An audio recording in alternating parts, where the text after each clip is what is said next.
ધ્યાનપૂર્વક સાંભળો મારી નમ્ર વિનંતી. 26મી જાન્યુઆરીનો ઇતિહાસ. 26મી જાન્યુઆરી 1950ના રોજ ભારતનું બંધારણ અમલમાં આવ્યું હતું અને આપણો ભારત દેશ સાર્વભૌમ, સમાજવાદી, ધર્મનિરપેક્ષ અને લોકતંત્રાત્મક ગણરાજ્ય બન્યું હતું.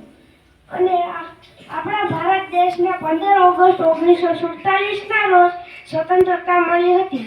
પરંતુ ભારતનું સંવિધાન બનીને અમલમાં લાવવા માટે 1.5 વર્ષથી વધુ સમય લાગ્યો હતો અને ડૉક્ટર બી.આર. આંબેડકરની અધ્યક્ષતામાં બનેલી બંધારણ સભાએ અનેક વિશ્વના બંધારણનો અભ્યાસ કરી ભારતીય પરિસ્થિતિ અનુરૂપ વિશાળ બંધારણ રચ્યું અને 26 નવેમ્બર 1949ના રોજ ભારતનું બંધારણ અપનાવવામાં આવ્યું હતું અને અમલમાં લાવવા માટે 26મી જાન્યુઆરીની તારીખ પસંદ કરાઈ હતી, કારણ કે 1930માં આ દિવસે